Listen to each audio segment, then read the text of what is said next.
Las sombras sobre Innsmouth, de Howard Phillips Lovecraft. Semana cuarta.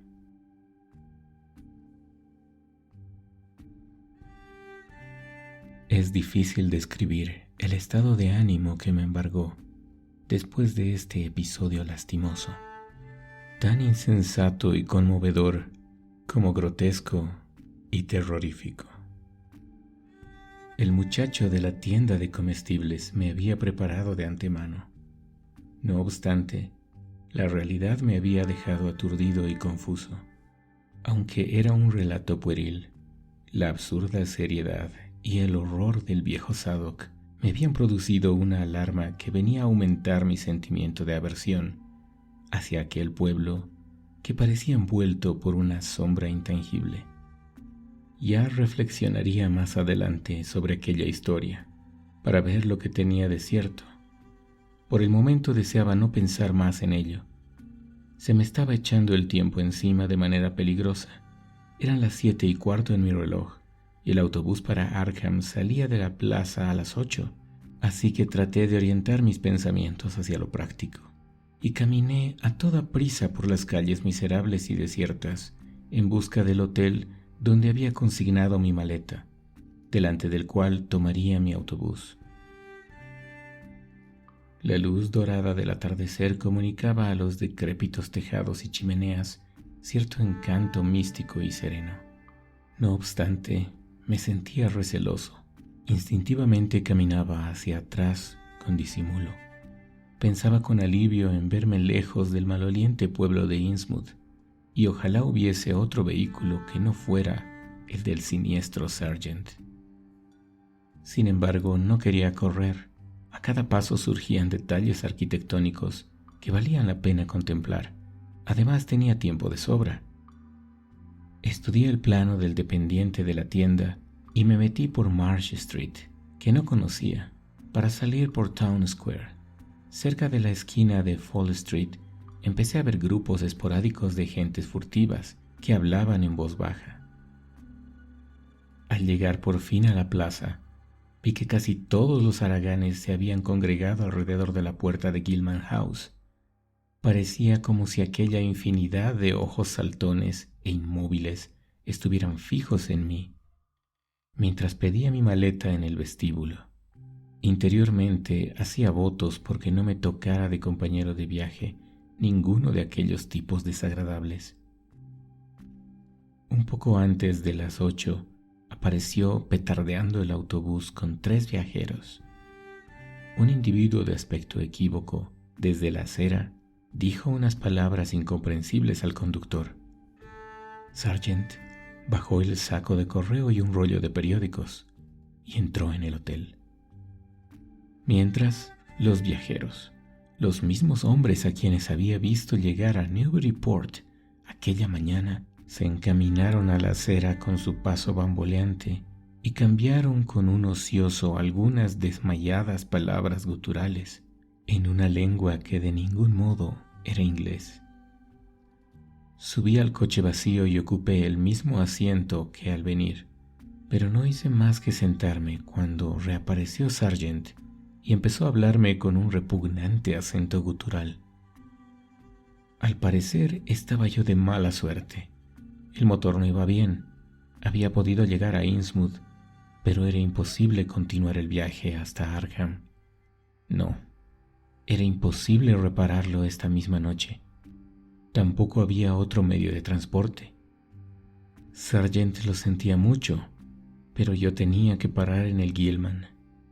Probablemente el conserje me haría un precio asequible. No se podía hacer otra cosa.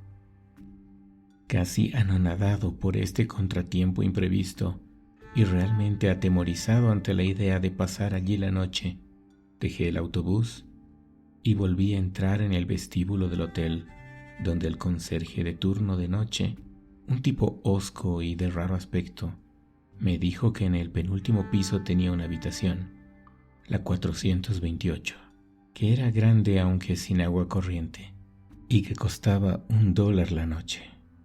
A pesar de lo que me habían contado en Newburyport sobre este hotel, firmé en el registro, pagué mi $1, Dejé que el conserje recogiera mi maleta y subí tras él los 3 tramos de crujientes escaleras.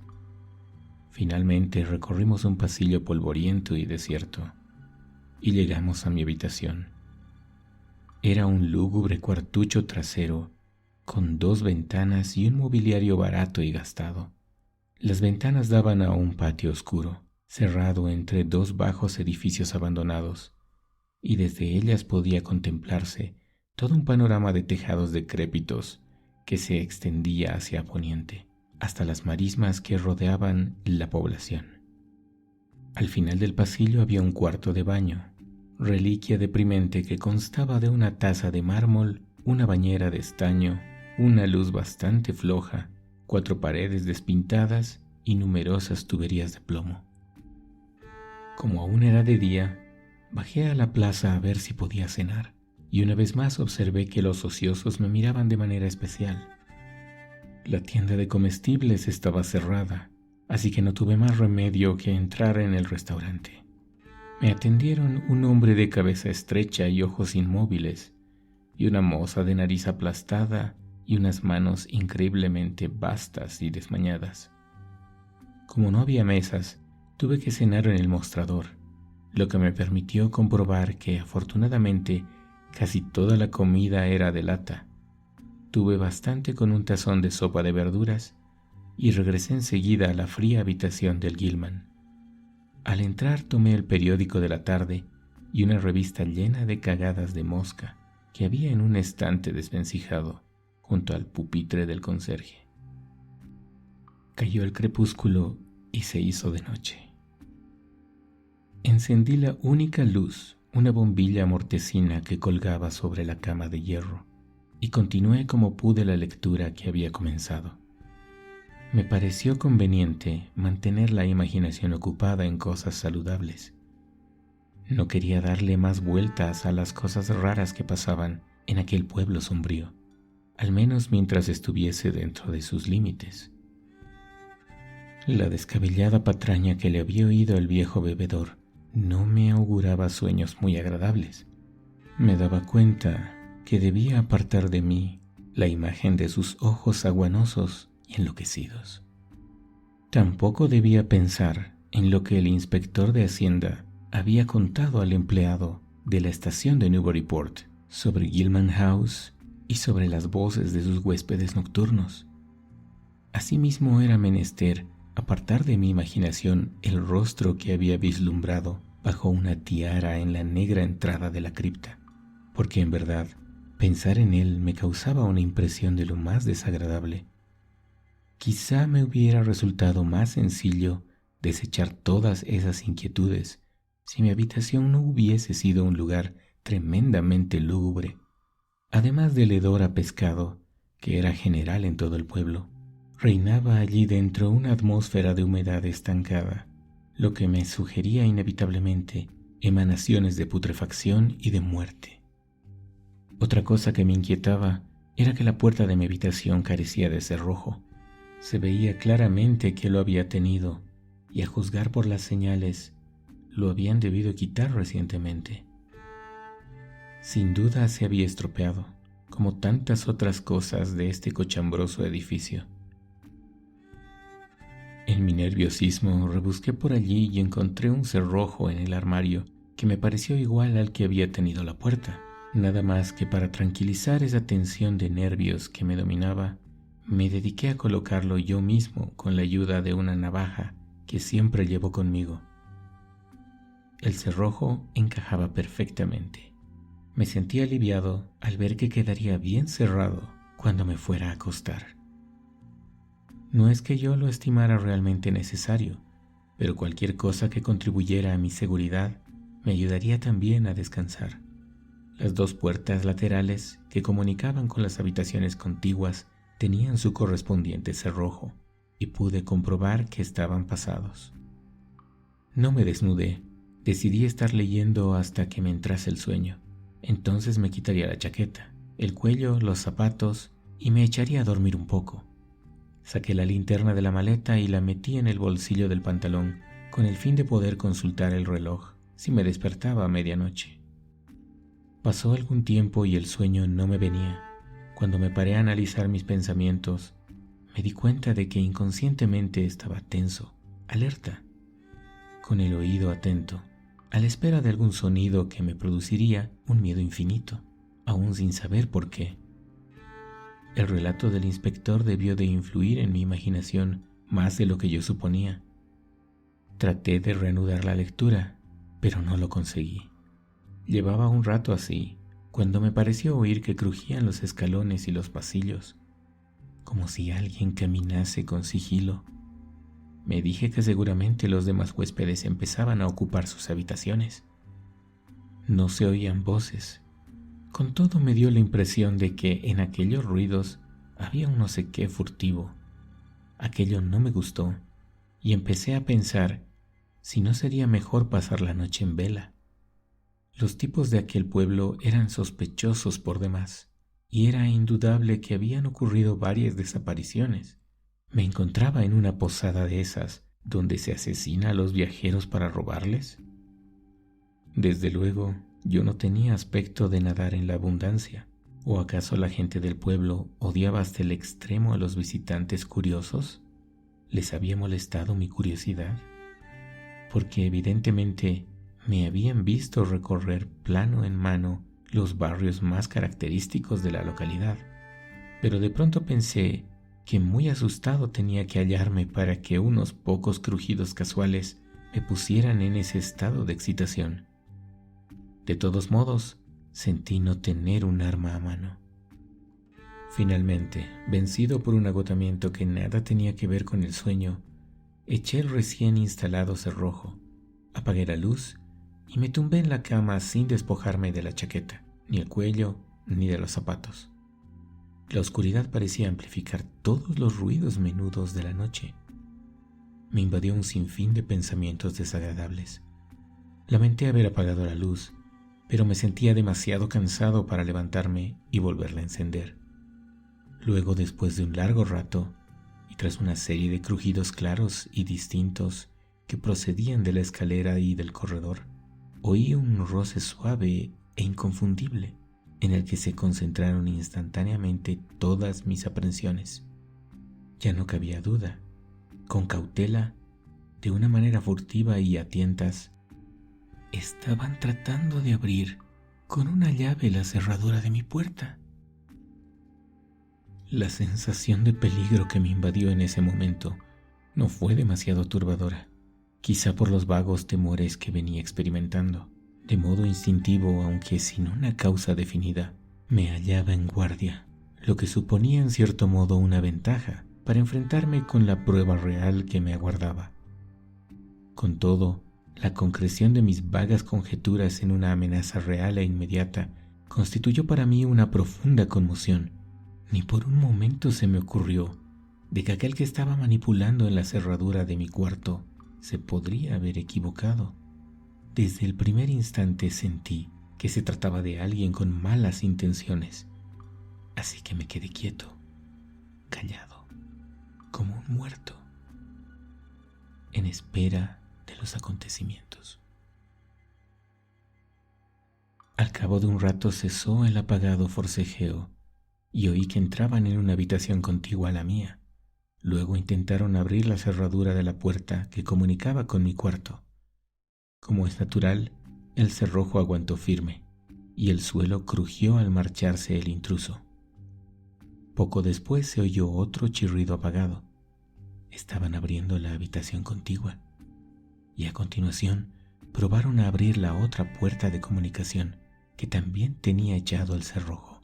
Después, los pasos se alejaron hacia las escaleras. Fuera quien fuese, habían comprobado que las puertas de mi dormitorio estaban cerradas con cerrojo y habían renunciado a su proyecto, de momento, como tuve ocasión de ver.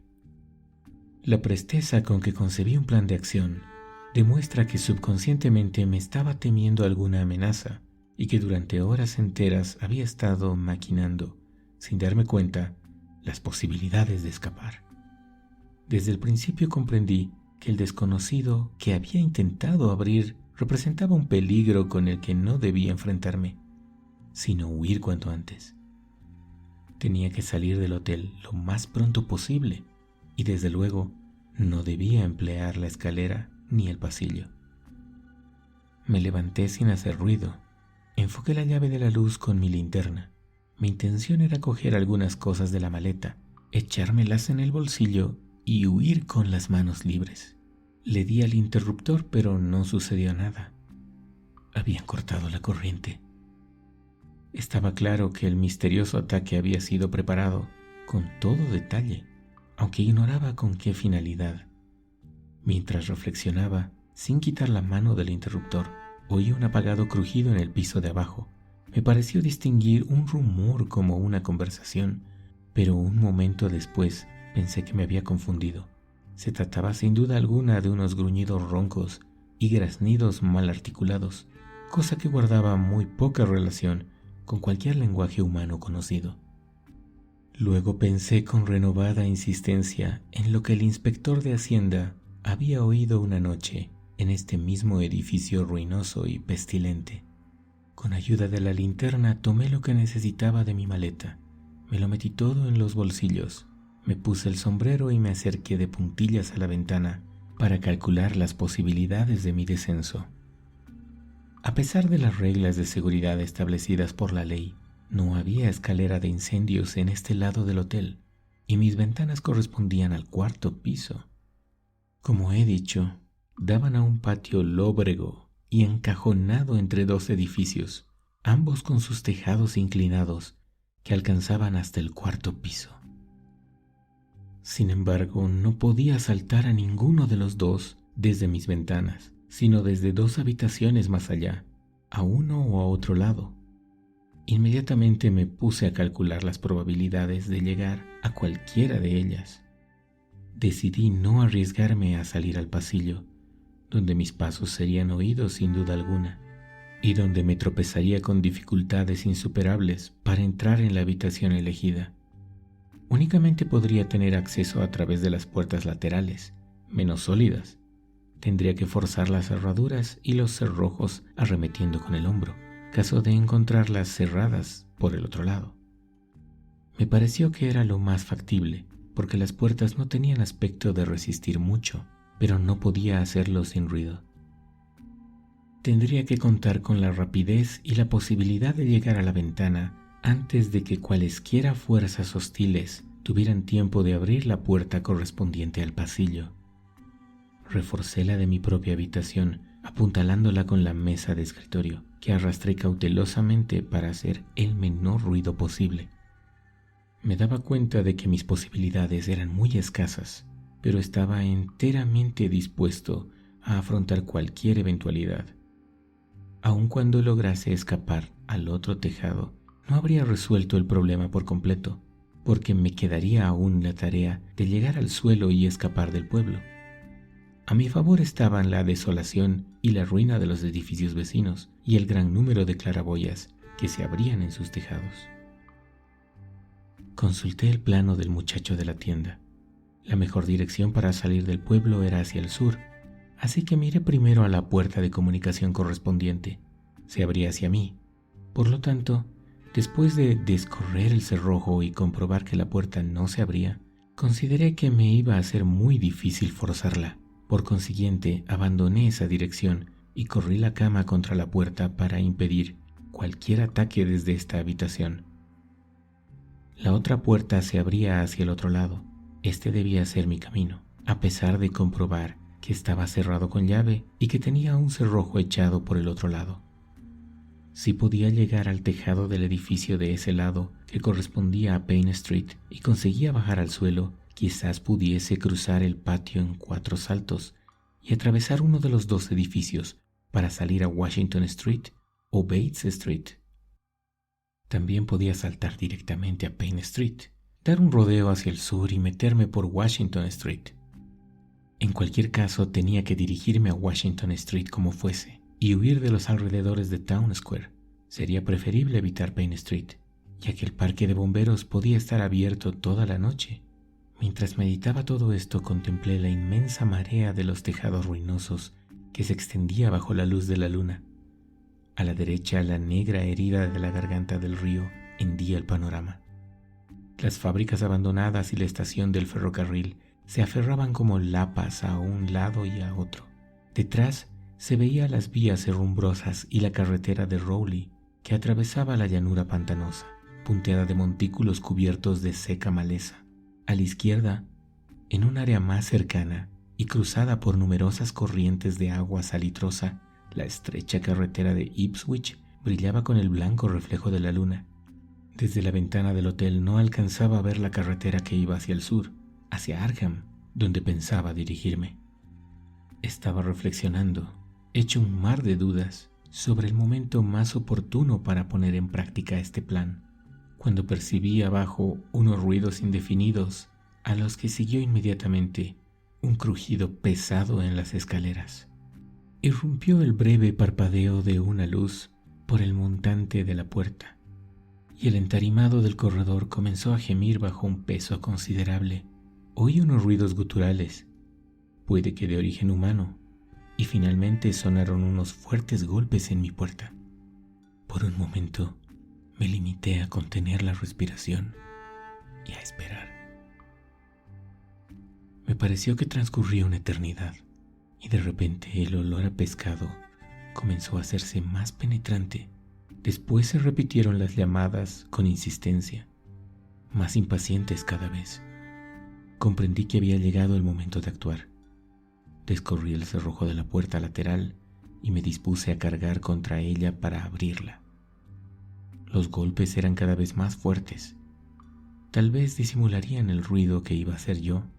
Por fin comencé a embestir una y otra vez contra la delgada chapa, sin preocuparme del dolor que me produciría en el hombro.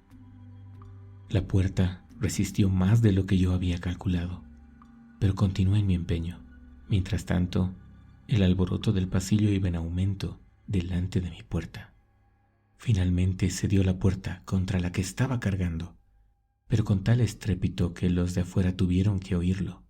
Los golpes se convirtieron en violentas arremetidas, y a la vez oí un fatídico sonido de llaves en las dos puertas vecinas a la mía. Me precipité a la otra habitación y conseguí echar el cerrojo a la puerta del vestíbulo antes de que la abrieran. Pero entonces oí cómo trataban de abrir con una llave la tercera puerta, la de la habitación cuya ventana pretendía alcanzar. Por un instante me sentí totalmente desesperado.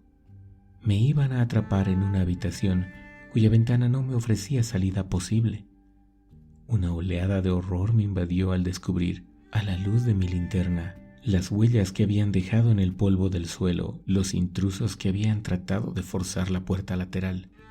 Después, gracias a un acto puramente automático, desprovisto de toda lucidez, corrí a la siguiente puerta de comunicación y me dispuse a derribarla. La suerte fue favorable. La puerta de comunicación no solo no tenía echada la llave, sino que estaba entreabierta. Entré en un salto y apliqué la rodilla y el hombro a la puerta del vestíbulo, que en ese momento se estaba abriendo. Agarré desprevenido al que trataba de abrir, de suerte que conseguí pasar el cerrojo, cosa que hice también en la otra puerta que acababa de franquear. Durante los breves instantes de alivio que siguieron, oí que disminuían las embestidas contra las otras dos puertas, mientras crecía un confuso alboroto en la primitiva habitación, cuya puerta lateral había atrancado yo con la cama. Evidentemente, el tropel de mis asaltantes había entrado por la habitación contigua del otro lado y se lanzaba tras de mí por el mismo camino. En ese mismo momento, oí cómo introducían una llave en la puerta del pasillo de la habitación siguiente. Estaba rodeado. La puerta lateral que daba a esta habitación estaba abierta de par en par. No había tiempo de contener la del vestíbulo, ya que la estaban abriendo. Lo único que pude hacer fue echar el cerrojo de la puerta lateral de comunicación, igual que había hecho en la del frente, y colocar la cama contra una, la mesa de escritorio contra otra y el aguamanil contra la del pasillo. Debía confiar en estas barreras improvisadas hasta que hubiera saltado por la ventana al tejado del edificio de Payne Street. Pero aún en este trance supremo, el horror que yo sentía no se debía a la fragilidad del dispositivo de defensa. Lo que a mí me horrorizaba era que ninguno de mis perseguidores, aparte ciertos jadeos, gruñidos y ladridos apagados, había pronunciado una sola palabra inteligible y humana. Mientras corría los muebles y me precipitaba hacia la ventana, se oyó una carrera espantosa por el pasillo hacia la habitación contigua. Cesaron las embestidas en el otro lado. Era evidente que la mayoría de mis adversarios se estaba congregando ante la débil puerta lateral. Afuera, la luna bañaba el tejado de abajo. Calculé que era un salto arriesgado, debido a la inclinación que tenía el sitio donde había de aterrizar. De acuerdo con mi plan, elegí la ventana más meridional que tenía al cuarto. Quería saltar a la vertiente del tejado y escabullirme por la claraboya más cercana. Una vez dentro de uno de aquellos edificios, tenía que contar con que me perseguirían, pero confiaba en poder alcanzar la planta baja y evadirme por una de las puertas abiertas del patio, desembocar finalmente en Washington Street y salir del pueblo en dirección sur. El alboroto de la habitación vecina era terrible. La puerta comenzó a ceder. Los asaltantes habían traído un objeto pesado y lo estaban empleando como ariete. No obstante, la cama aún se mantenía firme contra la puerta, de forma que todavía tenía la posibilidad de huir. La ventana estaba flanqueada por pesados cortinajes de terciopelo, suspendidos de una barrera mediante anillas de latón. Descubrí que en el exterior había unos sólidos ganchos para sujetar los batientes de la ventana. Viendo que aquello me proporcionaba los medios de evitar un salto peligroso, di un tirón a las colgaduras y las arrojé al suelo con barra y todo. Rápidamente enganché 2 anillas en el gancho exterior y solté el cortinaje al vacío. Los pesados pliegues llegaban sobradamente al tejado. Comprobé que las anillas y el gancho podían soportar mi peso, y luego me deslicé por la improvisada escala, dejando atrás para siempre el siniestro edificio de Gilman House. Puse pie en las sueltas pizarras de tejado. La pendiente era muy pronunciada. Conseguí llegar a una de las claraboyas sin resbalar. Me volví para mirar la ventana por donde había salido. Aún estaba a oscuras. Allá lejos, entre las desmoronadas chimeneas de la parte norte, se veían diversas luces. Se trataba del edificio de la Orden de Dagón, de la iglesia anabaptista y de la iglesia congregacionista, cuyo recuerdo me producía escalofríos. Como no vi a nadie en el patio, confié en poder salir por allí antes de que cundiera la alarma general. Enfoqué mi linterna por la claraboya y vi que no habían escalones que me permitieran bajar. No obstante, la altura no era excesiva, de modo que me dejé caer, yendo a parar en una habitación llena de polvo y atestada de cajas medio deshechas y de barriles. El sitio era lúgubre, pero apenas me produjo impresión alguna. Me precipité inmediatamente por unas escaleras que descubrí gracias a la linterna. Miré la hora. Eran las 2 de la madrugada. Los peldaños crujieron levemente bajo mi peso. Corrí escaleras abajo, crucé una especie de granero en la segunda planta y llegué a la planta baja. Reinaba en ella la más completa desolación. Solo el eco respondía al ruido de mis pasos presurosos. En un extremo se veía un débil rectángulo de luz que cortaba la puerta que daba a Payne Street. Tomé la otra dirección y me encontré con que la puerta de atrás también estaba abierta. Bajé 5 peldaños de piedra y me hallé al fin en el patio de losas y césped. La luz de la luna no llegaba hasta allí, pero se veía un camino sin necesidad de linterna. Algunas de las ventanas de Gilman House estaban débilmente iluminadas e incluso me pareció oír un ruido en su interior. Caminé cautelosamente en dirección a la salida que daba a Washington. Encontré varias puertas abiertas y elegí la más cercana. Atravesé un pasillo oscuro y al llegar al otro extremo vi que la puerta de la calle estaba sólidamente cerrada. Decidí probar en otro edificio. Volví a tientas sobre mis pasos, pero me detuve en seco junto a la puerta del patio. Por una puerta del Gilman salía un enjambre de siluetas dudosas. El graznido horrible de sus voces se mezclaba con unos gritos apagados en lengua extraña. Las figuras se movían de manera incierta. Me di cuenta que no sabían qué dirección había tomado, y no obstante, me sacudió un escalofrío de horror.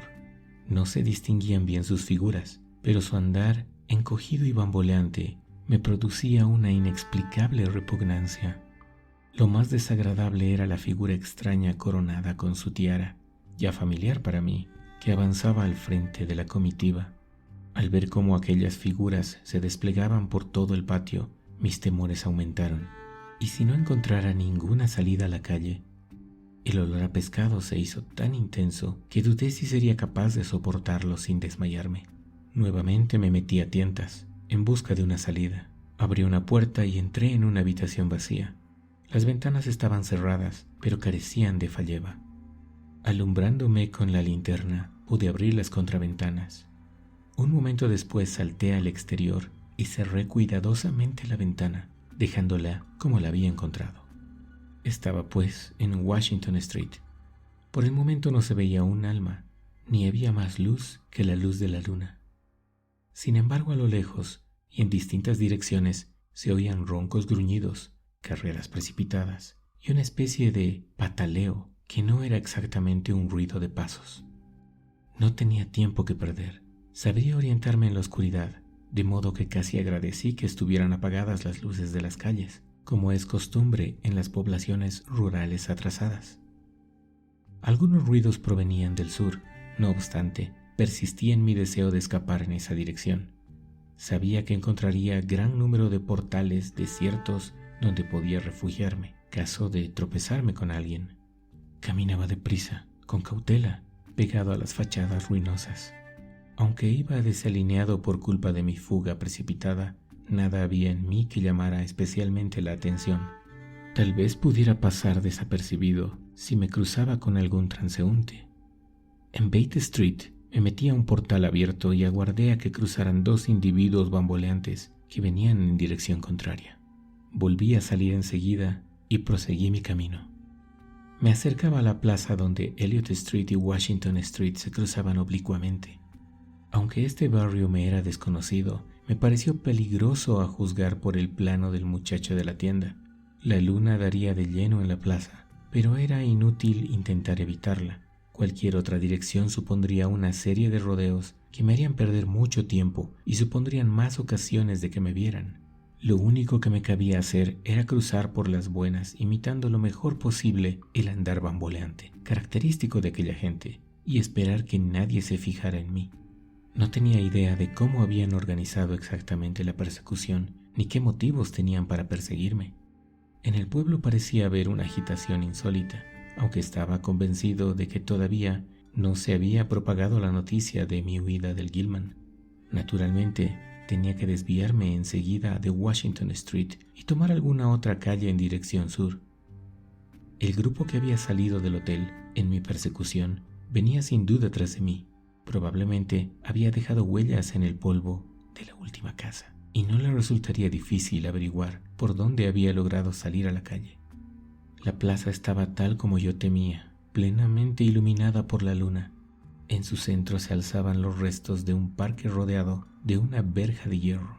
Por fortuna no había un alma en los alrededores, pero me pareció oír un rumor lejano, procedente quizá de Town Square.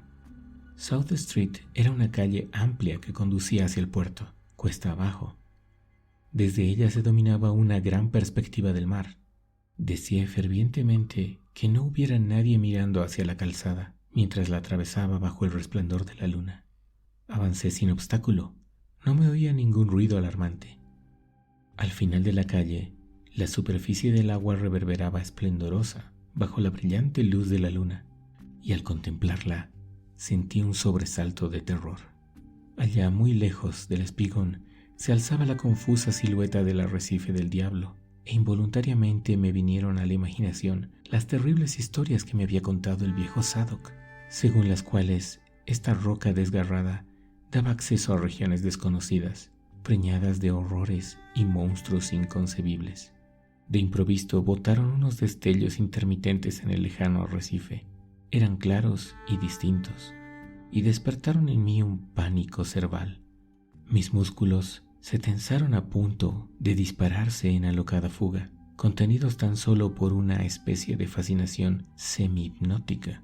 Y para empeorar las cosas, otros destellos vinieron a responder desde la elevada cúpula del Gilman. Hice un esfuerzo por dominar mi nerviosismo, porque aún seguía expuesto a cualquier mirada inoportuna, y reanudé mi fingida marcha bamboleante. Pero mientras tuve la mar a la vista, mis ojos siguieron fijos en aquel ominoso arrecife. De momento no comprendí lo que significaban los destellos. Tal vez formasen parte de algún rito extraño relacionado con el arrecife del diablo. Puede también que hubiera atracado alguna embarcación en aquella roca siniestra. Torcí a la izquierda y rodeé el parque abandonado. El océano brillaba bajo una luz espectral. Fascinado por el centelleo de aquellos faros enigmáticos, no lograba apartar la vista del arrecife. Fue entonces cuando sufrí la impresión más violenta hasta el momento.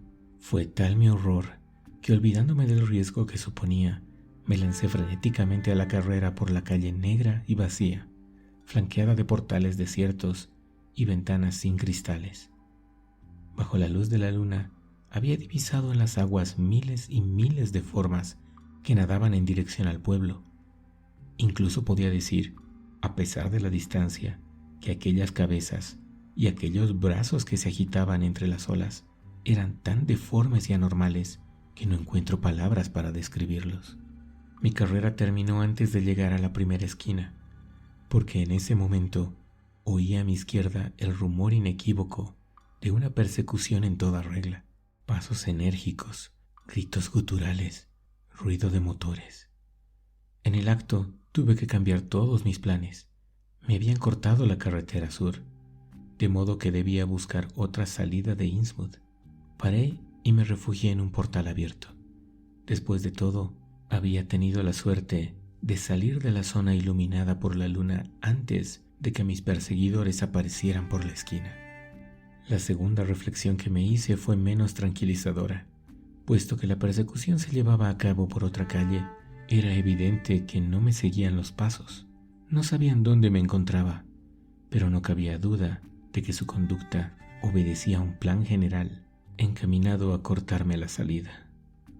Esto requería que vigilasen todas las carreteras por igual, lo que me obligaría a huir a campo otra vez y mantenerme alejado de todas las carreteras. Pero ¿cómo escapar si toda la región era pantanosa y estaba plagada de canales y marismas? Durante unos momentos me sentí vencido por una negra desesperación, angustiado por la rapidez con la que aumentaba el tufo insoportable a pescado. Entonces recordé el ferrocarril abandonado de Innsmouth a Rowley, cuya sólida línea de balasto, cubierta de zarzas, se extendía aún hacia el noroeste, desde la derruida estación situada junto a la garganta del río. Era posible que no se les ocurriera pensar en ella, puesto que las tupidas zarzas la hacían casi impracticable. Desde la ventana del hotel la había contemplado y conocía su situación exacta. Los primeros tramos eran demasiado visibles desde la carretera de Rowley y desde cualquier torre del pueblo, pero quizá pudiera arrastrarme entre la maleza sin ser visto. En todo caso, este era el único medio de evasión y no tenía alternativa. Me introduje en el vestíbulo de la casa desierta, en cuyo portal me había refugiado, y consulté una vez más el plano a la luz de la linterna. El primer problema era llegar a la antigua vía del tren. Lo mejor sería avanzar hacia Babson Street, torcer luego a poniente hacia Lafayette Street, dar un rodeo en vez de cruzar la plaza como antes y desviarme a continuación hacia el norte, zigzagueando por Lafayette, Bates, Adams y Bank Street. Esta última calle bordeaba la garganta del río y conduce hasta la misma estación. Metiéndome por Babson Street, evitaría cruzar la plaza o desembocar en una calle amplia. Eché a correr y crucé a la derecha de la calle con el fin de avanzar, sin que me vieran. Aún se oía cierto alboroto en Federal Street. Al mirar hacia atrás, me pareció ver un destello de luz cerca del edificio del que acababa de salir. Ansioso por llegar a Washington Street, continué corriendo, con la esperanza de no tropezarme con nadie. En la esquina de Babson Street, vi con sobresalto que una de las casas estaba habitada, a juzgar por las cortinas de una de las ventanas, pero no había luces en el interior y pasé sin dificultad. En Babson Street, que es perpendicular a Federal Street, corría riesgo de ser descubierto. Por tanto, me pegué cuando pude a los torcidos y ruinosos edificios. 2 veces me detuve en un portal al notar que aumentaban los ruidos tras de mí. El cruce de las 2 calles sería amplio y desolado bajo la luna. Pero mi camino no me obligaba a cruzarlo. Durante el segundo que estuve parado, comencé a oír una nueva serie de ruidos confusos. Poco después pasaba un automóvil por el cruce, a gran velocidad, y se metía por Elliott Street, entre Babson y Lafayette. Un momento después, y precedida de una insoportable tufarada de pescado, desembocó una multitud de seres torcidos y grotescos que caminaba torpemente en la misma dirección. Sin duda era el grupo destinado a vigilar la salida hacia Ipswich, puesto que dicha carretera es una prolongación de Elliott Street. Entre ellos iban dos figuras envueltas en inmensas túnicas, una de las cuales llevaba una puntiaguda diadema que relumbraba pálidamente a la luz de la luna. La forma de andar de esta última era tan ajena a los movimientos humanos que sentí escalofríos. Me pareció que aquella criatura caminaba a saltos. Cuando desapareció el último de la expedición, seguí mi camino. Atravesé la esquina de la calle Lafayette y crucé en 4 saltos Elliott Street. El alboroto se oía ahora más lejos, por Town Square. Lo que más miedo me daba era tener que cruzar otra vez la ancha calle South, que bordeaba el puerto, pero no tenía otro remedio. Si quedaba algún rezagado en Elliott Street, lo más probable sería que me descubriese inmediatamente. En el último momento, decidí que era mejor aminorar la marcha y cruzar como antes, fingiendo el andar bamboleante de los nativos de Innsmouth. Cuando apareció de nuevo la vista de la mar, esta vez a la derecha, me hice de firme propósito de no mirar, pero fue inútil. Mientras caminaba con paso vacilante, pegado a las fachadas, me volvía de cuando en cuando y miraba de reojo. En cambio me quedé perplejo al descubrir un bote de remo que ponía proa a los muelles abandonados. Iba cargado con un bulto envuelto en un paño de hule. Los remeros, cuyas siluetas se vislumbraban a lo lejos, tenían un cuerpo particularmente deforme. Muy lejos en el negro arrecife, se veía un débil resplandor fijo, distinto de la luz parpadeante que había observado anteriormente. Era un resplandor extraño, de un color que me fue imposible identificar. Por encima de los tejados asomaba la alta cúpula de Gilman, completamente oscura. El olor a pescado, que había disminuido últimamente, comenzó pronto a dejarse sentir con una intensidad insoportable.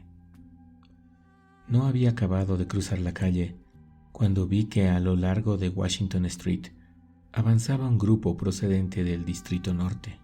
Cuando llegaron a la amplia explanada, desde la cual acababa yo de contemplar el pavoroso panorama de la luna, pude fijarme en ellos, sosegadamente, sin que me vieran desde la distancia de una manzana de casas tan solo. Me quedé aterrado ante la bestial deformidad de sus rostros, ante su forma casi animal de andar. Uno de los individuos se movía exactamente igual que un mono.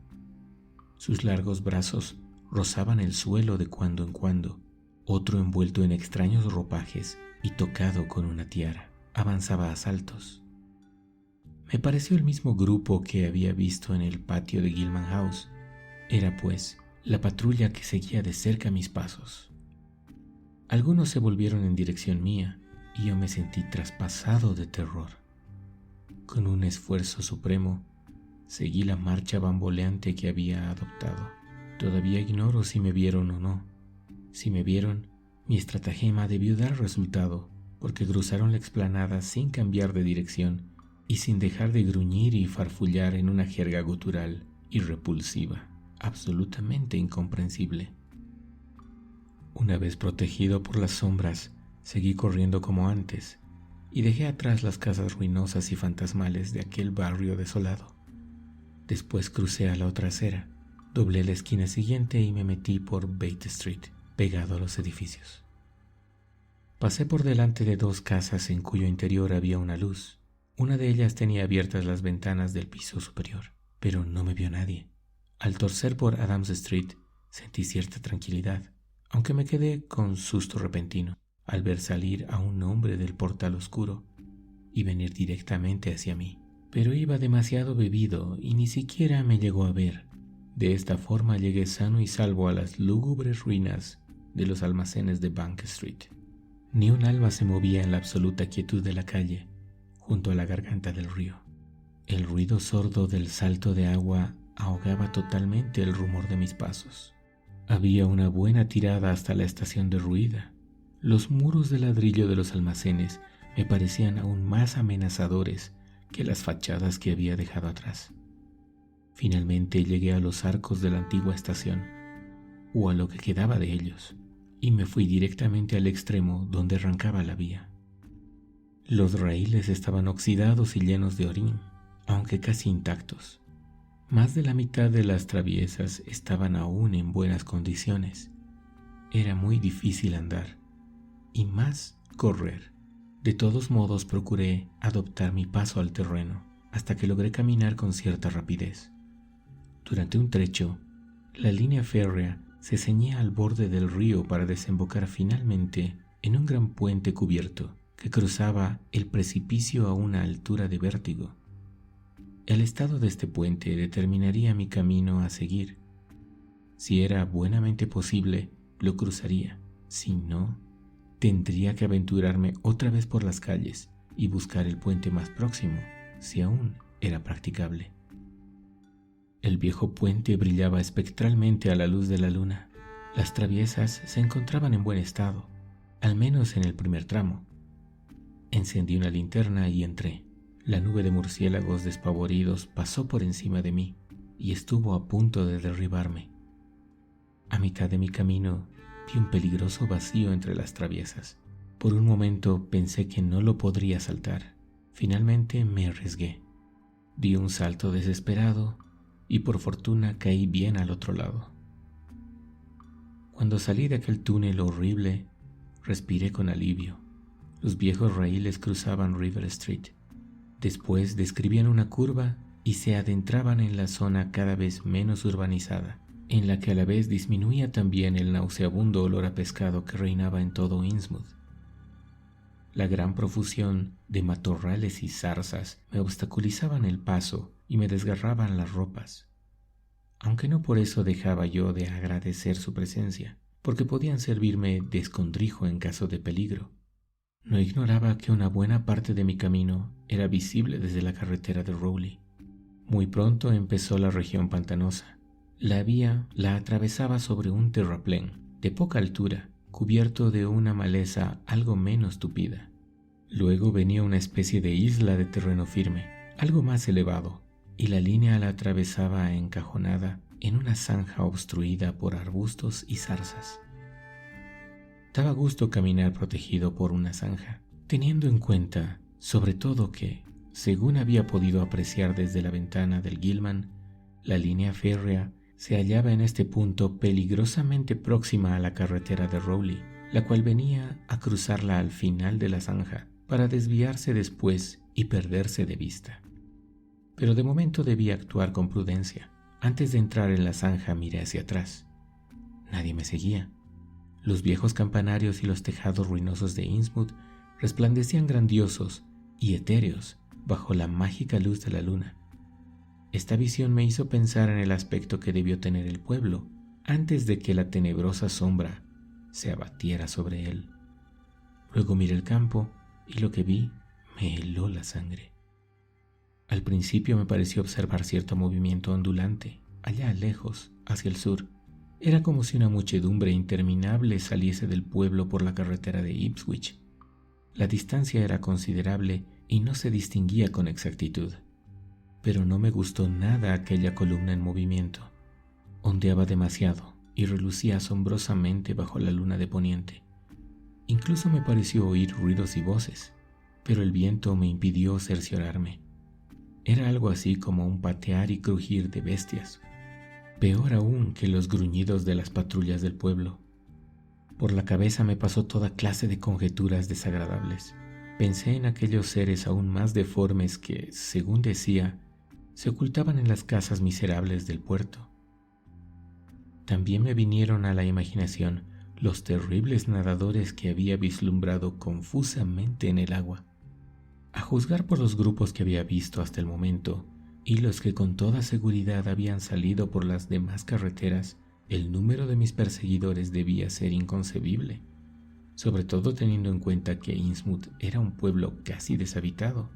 ¿De dónde había salido la densa multitud que componía aquella marea ondulante y lejana?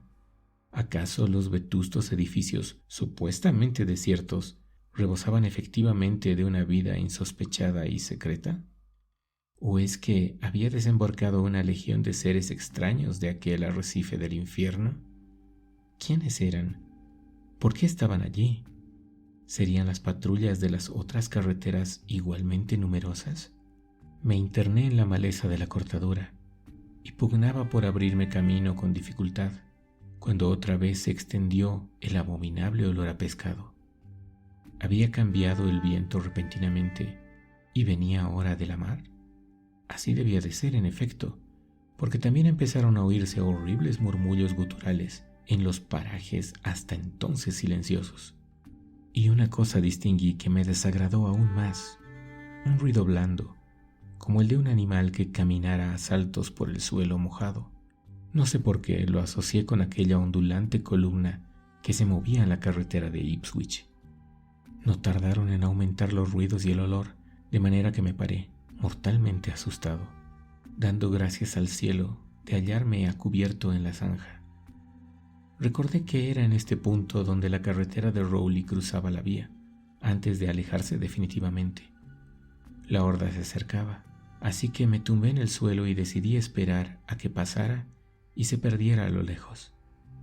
Gracias a Dios, aquellas criaturas no emplearon perros para rastrear, aunque bien mirado de poco les habría valido con el olor que imperaba en toda la región. Escondido bajo los arbustos, me sentí seguro, aun cuando sabía que mis perseguidores cruzarían la vía por delante de mí y a menos de 100 metros de distancia. Yo podría verlos, pero ellos a mí no, a no ser que se diera una funesta casualidad. Me estremecí ante la idea de verlos cerca. Contemplé el terreno bañado por la luna, por donde pronto habrían de desfilar, y pensé en aquel trozo de naturaleza iba a verse irremediablemente contaminado para siempre. Sin duda se trataría de los seres más monstruosos y horribles que cobijaba el pueblo de Innsmouth. No me sería agradable recordar el espectáculo después. El hedor se hizo más opresivo, los ruidos fueron en aumento, hasta convertirse en una bestial algarabía de graznidos, aullidos y ladridos, sin el menor asomo de lenguaje humano.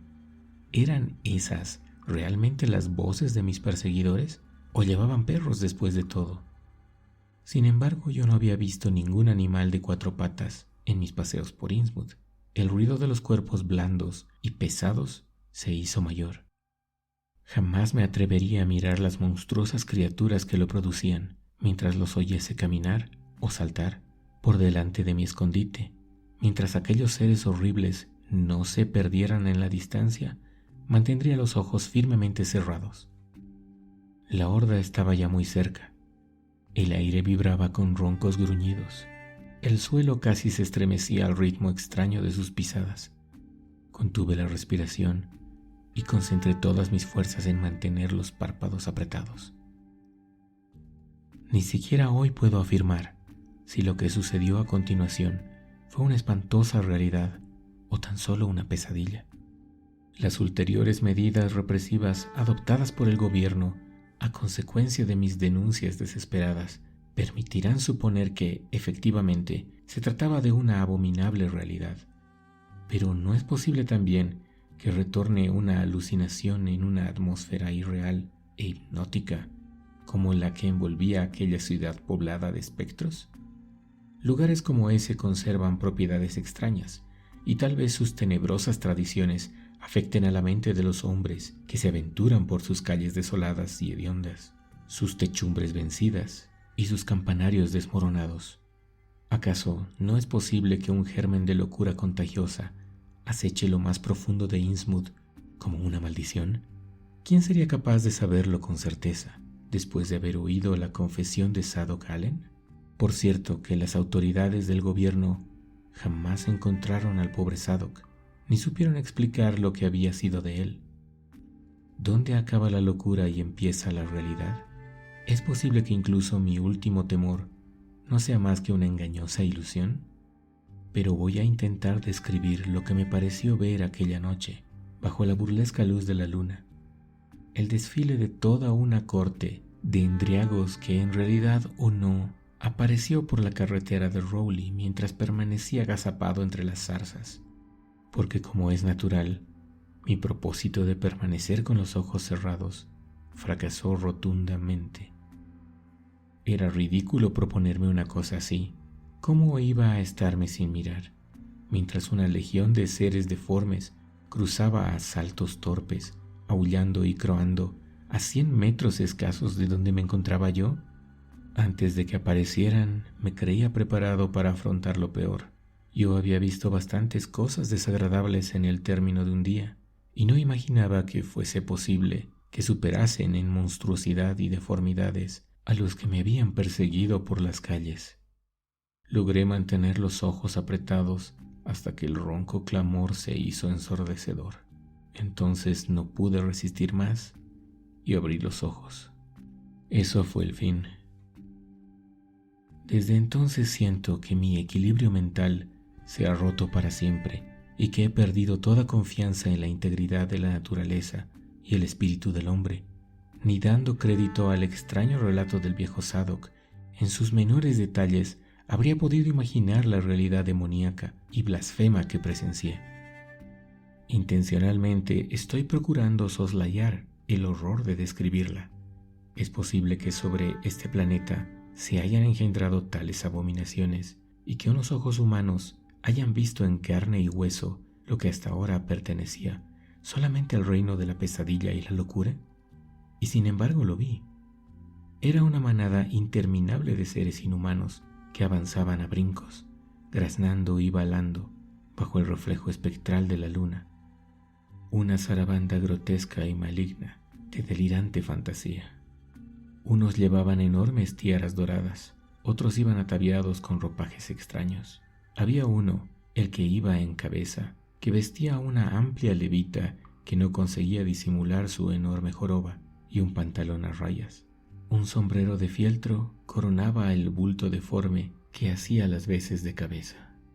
Tenían todos un color gris verdoso, con el vientre blanquecino. La mayoría era de piel reluciente y resbaladiza, y sus dorsos jorobados estaban cubiertos de escamas. Sus figuras recordaban vagamente al antropoide, pero sus cabezas parecían de pez, con unos ojos prodigiosamente saltones que no parpadeaban jamás. A ambos lados del cuello les palpitaban las agallas, y sus grandes zarpas tenían dedos palmeados. Brincaban de manera irregular, unas veces erguidos, otras de 4 patas. Su voz era una especie de aullido o graznido, pero evidentemente constituía un lenguaje con todos los matices de expresión que les faltaban a sus semejantes impasibles. Y no obstante, pese a su monstruosidad, me resultaban en cierto modo familiares. Demasiado bien sabía yo quiénes eran. ¿Acaso no tenía aún fresca en mi memoria la imagen de la tiara de Newburyport? Se trataba de los mismos peces rana, cuyas imágenes abominables ornaban la joya de oro, pero vivos y en todo su horror. Y de repente comprendí por qué razón me impresionó tantísimo el sacerdote de la tiara que vislumbré en la cripta de la iglesia. Esa fue la visión fugaz de la horda impura. Eran miles y miles, verdaderos enjambres, aunque desde mi escondite no podía abarcar toda la carretera. Por fortuna, un momento después, se borró de mis ojos aquella visión dantesca y sufrí un desvanecimiento misterioso, el primero en toda mi vida.